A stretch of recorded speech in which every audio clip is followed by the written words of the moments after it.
Hi friends, നാട്ടുരുചി ഇന്ന് നിൽക്കുന്നത് ശബ്ദം കൊണ്ട് നമ്മുടെയൊക്കെ ഹൃദയത്തിൽ കൂടുകൂട്ടിയ അനുഗ്രഹീത ഗായിക ശ്രീമതി അരുന്ധതിയുടെ വീട്ടിലാണ്. തീർച്ചയായിട്ടും ചേച്ചി അകത്തുണ്ട്. ഇന്നത്തെ ഈ ഒരു നാട്ടുരുചി ചേച്ചിയോടൊപ്പം അടിച്ചു പൊളിക്കുകയാണ്. Come with me. ഞാനിതാ നമ്മുടെ അരുന്ധതി ചേച്ചിയോടൊപ്പം. എന്തായാലും ചേച്ചിയെ കൊണ്ട് ഒരു വിഭവം തയ്യാറാക്കാതെ വിടാൻ ഉദ്ദേശിച്ചിട്ടില്ല. ഇനി കയറി അടുക്കളയിൽ ഇരിപ്പായി സമരം ചെയ്യുകയാണ്. എന്താണ് ചേച്ചി ഇന്ന്? ഞാൻ വന്നപ്പോ ഇവിടെ ഇരിപ്പായി. എന്തായാലും ഇനിയിപ്പോ ഒരു കണക്കൊന്നും ഞാൻ പോകത്തില്ല. എന്തെങ്കിലും ഉണ്ടാക്കി തന്നാ ടേസ്റ്റോടുകൂടി കഴിച്ചിട്ട് പോവാം. ഞാൻ പറഞ്ഞു ഗണപതിയെ പോലെ എന്തെങ്കിലും നൈവേദ്യം തന്നിട്ടേ വിടുള്ളൂ. എന്നെ ഗണപതിയിൽ വിളിച്ച് സന്തോഷമായി. വിഘ്നങ്ങളൊക്കെ മാറ്റാൻ ഞാൻ. ഇന്ന് എന്താണ് ചേച്ചി? ഈ ടെമ്പിൾ ബ്രാഹ്മിൻസിന്റെ ഒരു ഐറ്റമാണ്. എന്താ ഞാനിപ്പം അത് പ്രിഫർ ചെയ്യുന്നതെന്ന് വെച്ചാൽ ഏറ്റവും എളുപ്പം ഉണ്ടാക്കാവുന്ന, വളരെ പെട്ടെന്ന് ചെയ്യാം. കറണ്ട് വേണ്ട, മിക്സി വേണ്ട. അപ്പൊ അത് കാരണം ഏത് അതിഥി വരുന്നു എന്ന് വെച്ചാലും വേഗം ചെയ്യും. നല്ല ക്വാണ്ടിറ്റി കാണും. കണ്ടോ? അപ്പൊ ടെമ്പിൾ ബ്രാഹ്മിൻസിന്റെ ഒരു സൂപ്പർ സാധനമാണ് ഇന്ന് ഞാൻ ടേസ്റ്റ് ചെയ്യാൻ പോകുന്നത്. എന്ത് ബ്രാഹ്മിൻസിന്റെ? ടെമ്പിൾ ബ്രാഹ്മിൻസ്. ടെമ്പിൾ അല്ല, ടെമ്പിൾ ബ്രാഹ്മിൻസ്.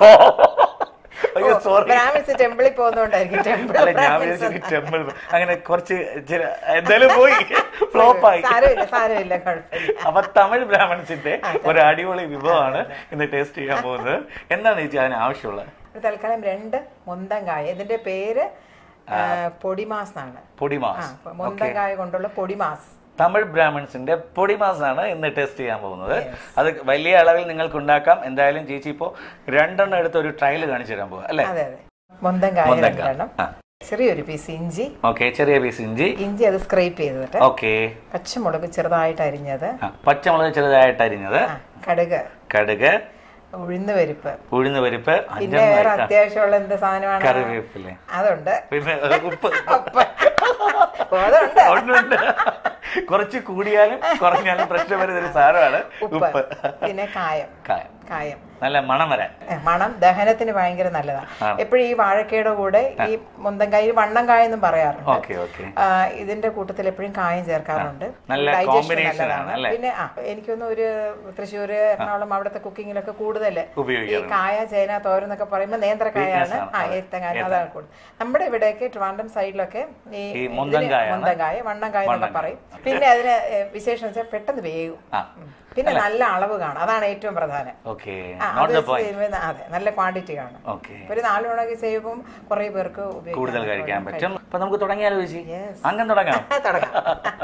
അപ്പൊ ഇത് 2 ഈ വണ്ണങ്കായ നമ്മളിങ്ങനെ ഇതുപോലെ ഈ ഭാഗം ഇത്രയും ഉണ്ടാവണം, അത്രയും വേണം. എന്നിട്ട് കുറച്ച് വെള്ളം ഒഴിച്ചിട്ട് കുക്കറിൽ 2 വിസില് ആദ്യം തന്നെ തൊലിയോടുകൂടെ നല്ലോണം വാഷ് ചെയ്തിട്ട് ഇടുക. എന്തായാലും നമ്മുടെ ചേച്ചി ഐശ്വര്യമായിട്ട് ആ കാ ഇട്ടിരിക്കുകയാണ്.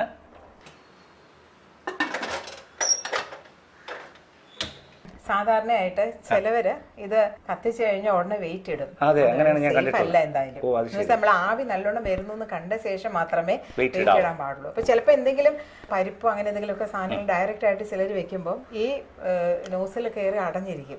അപ്പൊ നമ്മൾ വെയിറ്റ് ഇടുമ്പോഴത്തേക്കും പുറത്ത് ആവി വരാതെ അവസാനം സേഫ്റ്റി വാൽവ് ഒക്കെ തെറിച്ചു വരാൻ. അതുകൊണ്ട് ഒരു ടേസ്റ്റിനോടൊപ്പം ഒരു ടിപ്പും കൂടിയാണ് ചേച്ചി പറഞ്ഞത്. ആവി വന്നതിന് ശേഷം ഇത് ഇടുക. എന്നിട്ട് 2 വിസിൽ വന്നപ്പോൾ ഓഫ് ചെയ്ത് വെക്കുക. ഈ ഓണക്കാലമാണ്, അതുകൊണ്ട് തന്നെ ചേച്ചിക്ക് ഒരുപാട് ഓണ സ്മൃതികൾ കാണും അല്ലെ? പണ്ട് തൊട്ട് ഓണസ്മൃതികൾ തീർച്ചയായിട്ടും ഉണ്ട്. ഓണം കളച്ചു തിമിർക്കണ ഒരു കാലമായിരുന്നു എനിക്ക്. അതായത് ഞാൻ എൻ്റെ ശ്രീകണ്ഠേശ്വരത്തെ ഒരു അഗ്രഹാരം, അവിടെയാണ് ശരിക്കും എൻ്റെ കുട്ടിക്കാലമൊക്കെ ഉണ്ടായിരുന്നത്. അവിടെ നമ്മൾ ഒരുപാട് ഫ്രണ്ട്സ് ഉണ്ട്. അവിടെ ഒരു വീട്ടിൽ സ്ഥിരം ഈ അത്തപ്പൂ ഇടും. ഞങ്ങളൊക്കെ രാവിലെ എണീറ്റ് ഒക്കെ അവിടെ ചെന്ന് ഞങ്ങളെല്ലാവരും കൂടെ അടിപിടിയാണ് പൂവിനെ ഇടാൻ വേണ്ടിയിട്ടും.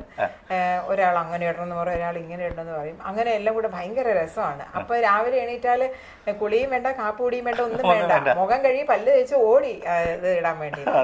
അത് കഴിഞ്ഞ് വന്ന് ഞങ്ങള് കളിയും. പിന്നെ ഊഞ്ഞാല് ഭയങ്കര പ്രധാനപ്പെട്ട, എനിക്ക് ഭയങ്കര ഇഷ്ടമാണ്. ഇപ്പോഴും വണ്ണം ഉണ്ടെങ്കിലും നല്ല വിലയുള്ള ഊഞ്ഞാലുണ്ടെങ്കിൽ എനിക്ക് ആടിയാക്കൊള്ളാം. തീർച്ചയായിട്ടും ഒരു ഊഞ്ഞാലാട്ടം നമുക്ക് വയ്ക്കണം കേട്ടോ. നമുക്ക് എപ്പോഴും അരുന്ധതി ചേച്ചിന്ന് കേൾക്കുമ്പോ തന്നെ ഒരൊറ്റ പാട്ട് ഇങ്ങനെ ഓടിയെത്തും. ആ ചൂടൊക്കെ വരുന്നുണ്ട്, സത്യമാണ് ഞാൻ പറഞ്ഞത്. ശരിക്കും മലയാളിക്ക് ഒരിക്കലും മറക്കാൻ പറ്റാത്ത ഒരു പാട്ടാണ് എത്ര പൂക്കാലം. പൂവിനെ കുറിച്ച് പറഞ്ഞു, ഓണമാണ്, അതുകൊണ്ട് തന്നെ അതിലോട്ട് പോവാം. എങ്ങനെ ഉണ്ടായിരുന്നു എത്ര പൂക്കാലം ഇത്ര കാലം കഴിഞ്ഞിട്ട്? എത്ര പൂക്കാലം എന്നെ ഞാനാക്കിയ ഗാനം പറയാനുള്ളത്. മറക്കാൻ പറ്റില്ല. അയ്യോ തീർച്ചയായിട്ടും ഒട്ടും മറക്കാൻ പറ്റില്ല. അപ്പോഴത്തെ അനുഭവങ്ങളും ശരിക്കും ഒരു എവർഗ്രീൻ സോങ് ആണെന്ന് ഞാൻ വിചാരിച്ചിട്ടില്ലായിരുന്നു അന്ന്. രണ്ടുപേരും ആണെങ്കിൽ ഞങ്ങളുടെ പ്രേക്ഷകർക്കായിട്ട് പാടാം. പാടിത്തരാം. എത്ര പൂക്കാലമിനി എത്ര മധുമാസം അതിലെത്ര നവരാത്രികളിലമ്മേ നിൻമുഖം തിങ്കളായി പൂനില പാൽ ചൊരിഞ്ഞെന്നിൽ വീണലിയുമെൻ ദേവി.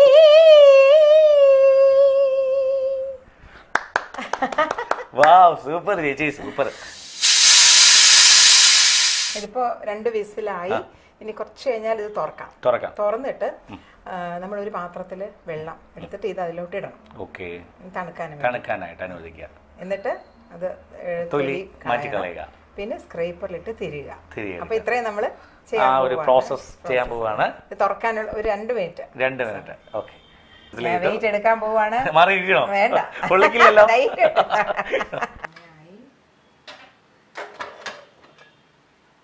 ഓക്കെ, അത് നന്നായിട്ട് വെന്തിട്ടുണ്ട് അല്ലേ? വെന്തിട്ടുണ്ടോ ഞാൻ നോക്കട്ടെ. വേണമെങ്കിൽ ഒന്ന് തൊട്ട് നോക്കൂ. ഒന്ന് അമങ്ങുന്നില്ലേ? അല്ല, വീട്ടിൽ ചെന്ന് വെക്കുമ്പോഴേ അറിയാമല്ലോ. അതാണ്. അപ്പൊ ഇനിയിപ്പോ ഇതിന് എനിക്കറിയാം തണുക്കാനുള്ള. അപ്പൊ ഇതിങ്ങനെ പിടിച്ച് ഇതിനകത്ത് ഇടുക. ചൂടുവെള്ളത്തിൽ എടുത്തിട്ട് നല്ല തണുത്ത വെള്ളത്തിലോട്ട് കുറച്ച് തണുപ്പിക്കുക. കുറച്ച് സമയം തണുക്കാൻ. ഓക്കെ. എന്നിട്ട് എന്താ വേണ്ടതെന്ന് വെച്ചാൽ ഇത് എടുത്തിട്ട് ഈ തൊലി വേഗം ഉരിക്കാൻ കിട്ടും. എന്നിട്ട് അതിന്റെ ഇതിൽ വെച്ച് സ്ക്രൈപ്പറിൽ വെച്ചിട്ട് നമുക്ക് ഏത് ഇഷ്ടമുള്ള വലിയ സൈസ് ആണെങ്കിൽ ഇതില്, ചെറുതാണെങ്കിൽ അല്ലെങ്കിൽ മീഡിയം സൈസ് ഇതില് ഞാൻ ഇഞ്ചി സ്ക്രൈപ്പ് ചെയ്താണിത്. ഇത്രയും വേണ്ട, ഈ ചെറിയ സൈസ് വേണ്ട. അത് നമ്മളിങ്ങനെ ചെറിയ പീസായിട്ട് കാണണം, അല്ലെങ്കിൽ കൊഴിഞ്ഞു പോകും. അതുകൊണ്ട് എനിക്കിഷ്ടമുള്ള ഈ സൈസ് സെപ്പറേറ്റ് ആയിട്ട് കാണാം. എനിക്കിഷ്ടമുള്ളത് ഈ സൈസ് എന്ന് പറഞ്ഞാൽ ചോദിക്കട്ടെ, പാചകം എങ്ങനെയാണ്? ഭയങ്കര ഇഷ്ടമാണ്.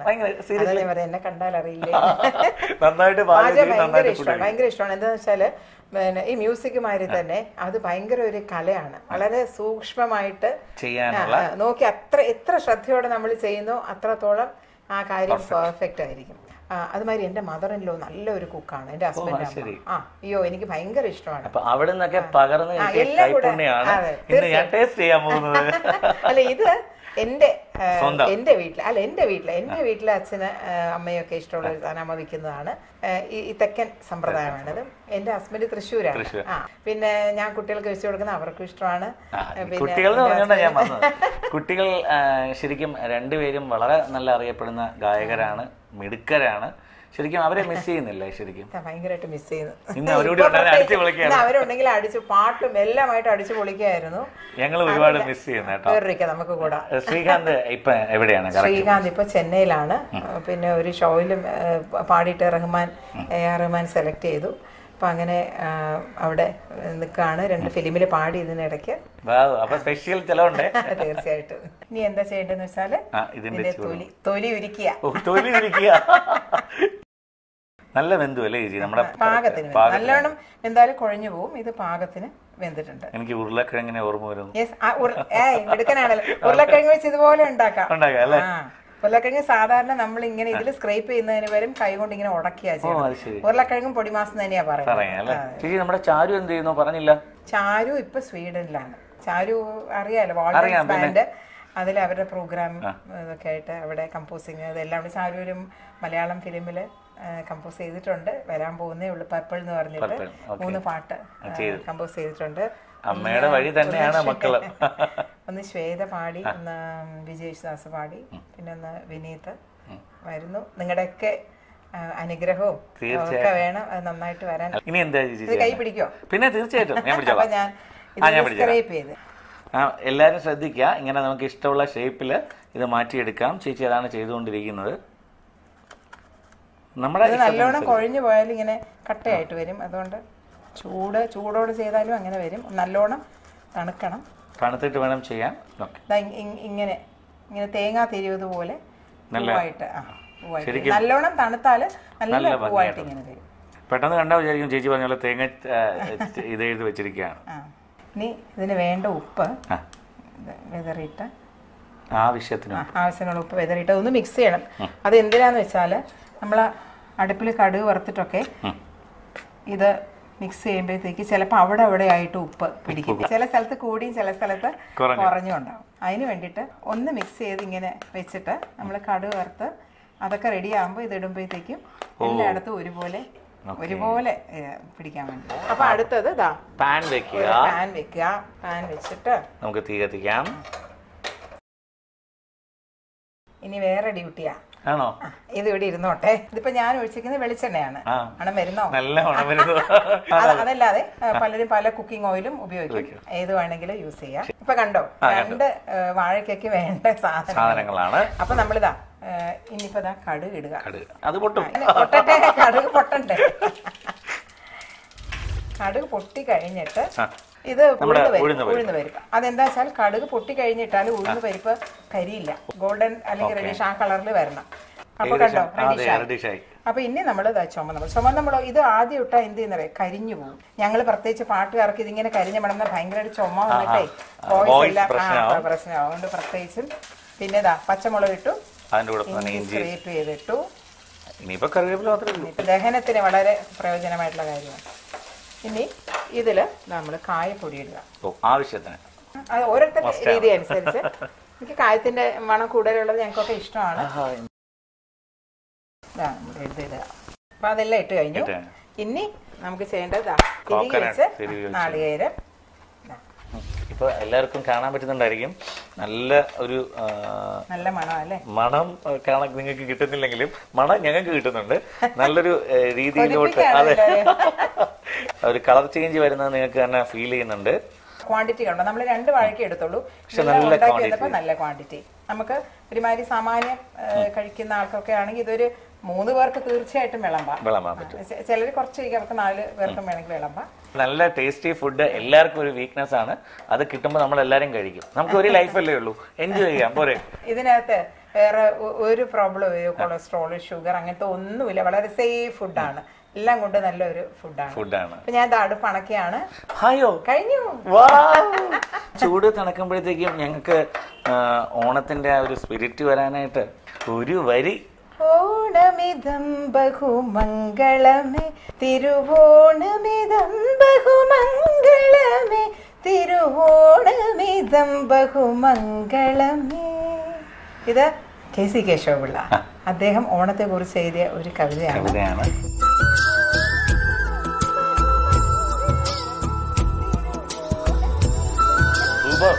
അടിപൊളിയാണ് കേട്ടോ, സൂപ്പറായിട്ടുണ്ട്. ശരിയായോ ഞാനും കൂടെ നോക്കണ്ടേ. എങ്ങനെയുണ്ട്? എന്തായാലും നിങ്ങൾ എല്ലാവരും ചെയ്ത് നോക്കുക. ഇത്രയും നേരം നാട്ടുരുചിയോടൊപ്പം ഈ ഒരു സ്വാദുള്ള വിഭവം ഉണ്ടാക്കി തന്നതിന് ഡബിൾ താങ്ക്സ്. ഇത്തവണ കുറച്ച് ഒരു വിഷമമുള്ള ഓണമാണ്. ഒരുപാട് പേര് നമ്മൾ ഓണം ആഘോഷിക്കുന്നില്ല. സത്യത്തില് ഓണ ദിവസങ്ങളിൽ നമ്മൾ അവരെ ഓർക്കുകയാണ് ശരിക്കും. എത്രയോ പേര് വീടും എല്ലാം നഷ്ടപ്പെട്ട് ക്യാമ്പുകളിൽ കഴിയുന്നവരുണ്ട്. ഇനിയും ശരിക്കും വീട് ഒന്നും ശരിയാതെ റെസ്റ്റോർ ചെയ്യാതെ തിരിച്ച് വീട്ടിൽ പോകാൻ പറ്റാത്തവരുണ്ട്.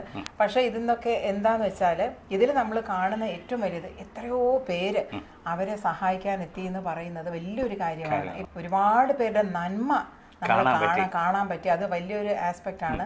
അപ്പൊ ഇത്രയും നന്മ ഇവിടെ ഉണ്ട് എന്നുള്ളത് ഈ ഓണത്തിന്റെ വലിയൊരു വിശേഷമാണ്. അത് വലിയൊരു വിശേഷമാണ്. മാവേലി ഉണ്ടായിരുന്ന കാലത്തുള്ളതുപോലെ തന്നെ എല്ലാവരും പരസ്പരം സ്നേഹിക്കുക എന്നുള്ളൊരു വിശ്വാസമാണ് നമുക്ക് ആദ്യം വേണ്ടത്. വളരെ മനോഹരമായിട്ട് ചേച്ചി പറഞ്ഞു. ഹാപ്പി ഓണം.